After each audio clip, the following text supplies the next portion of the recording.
Kali ini Minit akan membahas drama Korea yang berjudul No Gain, No Love. Tanpa berlama lagi, episode 7, Markio, mari kita review.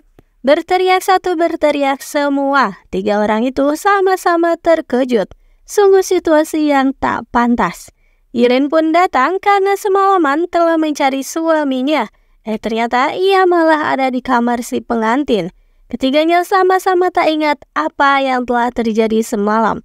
Akhirnya Yirin pun menjelaskan jika ketiganya sangatlah mabuk berat hingga harus dibopong oleh Kyuhyun dan sekretarisnya. Dan namanya orang mabuk, Anwoo-jae malah tak sengaja masuk ke kamar pengantin itu. Yirin juga menjelaskan jika kini Ji-wook tak jadi dipindahkan, melainkan tim pengembang baru akan mendapatkan bos baru, yaitu Anwoo-jae. Itu artinya Haeyoung akan bekerja sama satu ruangan dengan 2 lelaki itu. Dan Kyohyun juga memberikan cuti hari ini pada mereka. Ada momen di mana Anwoo-jae mencari barang-barangnya. Haeyoung tanpa sadar mengatakan di tempat-tempat yang biasanya memang pria itu simpan. Yirin mulai terlihat curiga. Haeyoung kesal sekali karena sepertinya percuma menikah.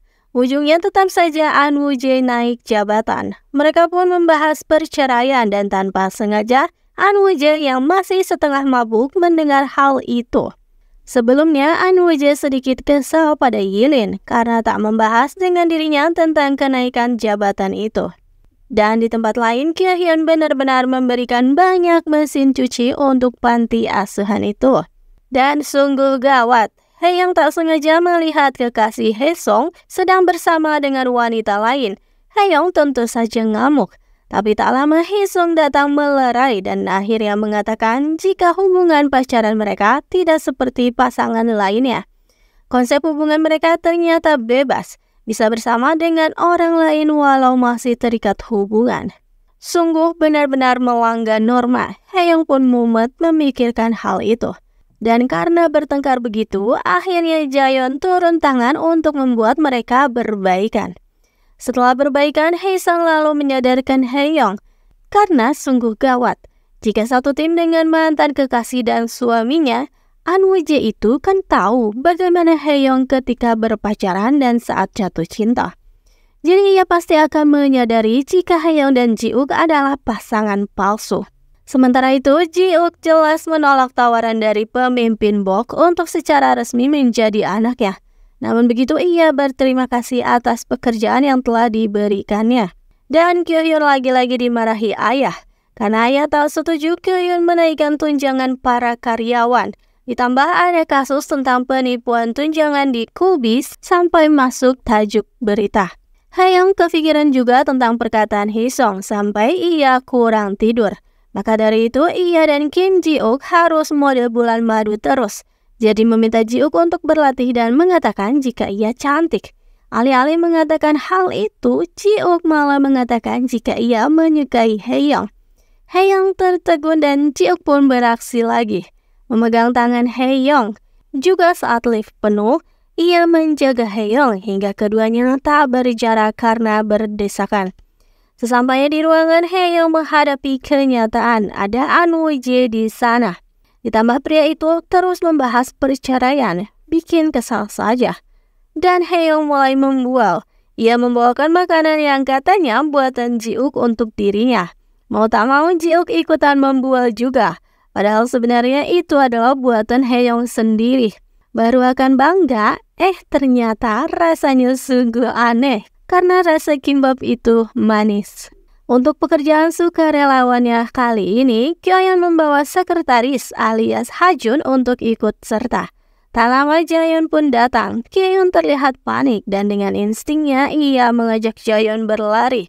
Karena tak mau Hajun melihat Jaeon ada di sana sebagai penulis novel itu.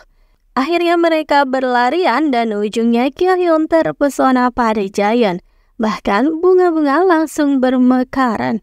Kyohyun beralasan mengajak lari karena ingin bertanya kenapa tokoh utama pria bernama Hajun. Dan dengan malu Jaeon mengatakan jika itu adalah nama pria yang disukainya. Dan takut untuk dicurigai, akhirnya Haeyoung mengharuskan Ji-wook untuk pindah ke rumahnya. Katanya ia punya penthouse. Tapi nyatanya itu rumah atap. yang kini telah menjadi gudang.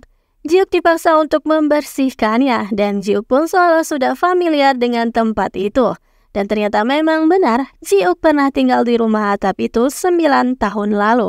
Sedang membersihkan begitu, Ji-uk bertanya, kenapa Hae-young tak mendaftarkan pernikahan mereka saja?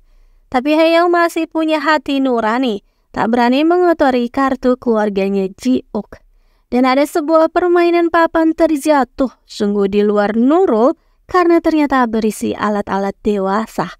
Ji-uk jadi kena mental dan malu sendiri, bahkan tak mau didekati oleh Hae-young. Sementara itu Jaeon pun kaget. Ia langsung bersembunyi ketika tak sengaja melihat Kyo-hyun memanggil nama Ha-jun dengan sebutan sekretaris. Kyo-hyun juga menyadari keberadaannya Jaeon. Keduanya pergi dengan Kyo-hyun yang terus mencoba mengalihkan Ha-jun agar tak bisa melihat Jaeon di sana. Dan tiba-tiba tim Hae-young ada di rumahnya Hae-young.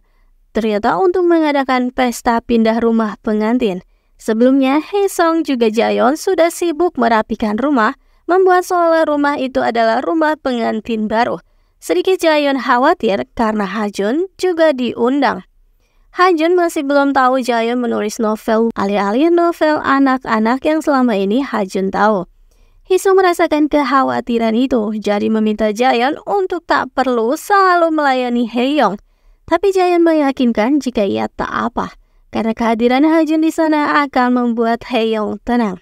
Kyo-hyun sebenarnya ingin ikut juga, tapi sungguh Ha-jun melarang karena kehadiran bos tak diterima di luar acara kantor. Bahkan Kyo-hyun sampai mencoba merayu Ji-uk, tapi ternyata tetap tak berhasil. Hae-young dan juga Ji-uk mulai menjamu para tamunya dengan banyak makanan. Anu-jae keceplosan lagi karena katanya rumah tak berubah sedikit pun. Bikin Hae-young ketar-ketir saja dan Yilin pun melongo. Lalu teman Ji-uk benar-benar polosan. Ia mulai bercerita saat pelatihan Ji-uk itu sangat populer. Dia baik, pintar hingga membuat para wanita terpesona. Namun lalu patah hati saat tahu jika sudah menikah. Hae-young pun menatap tajam pada pria itu. Dan akhirnya acara pun berlanjut sambil minum-minum. Setelah acara selesai, Hae-young baru menyadari. Ia pun meminta maaf karena sudah merenggut masa mudanya Ji-uk. Karena di masa ini harusnya ia berkumpul dengan teman dan berpacaran. Dibilang begitu, Ji-uk tiba-tiba mendekati Hae-young. Dikira akan mengkisahnya, tapi ternyata Ji-uk hanya akan mengambil kunci saja. Hae-young terdiam sejenak, sedangkan Ji-uk lalu pergi ke kamarnya. Namun tiba-tiba Hae-young datang lagi dan kali ini ia benar-benar mengkisah Ji-uk. Dan episode 7 pun berakhir di situ.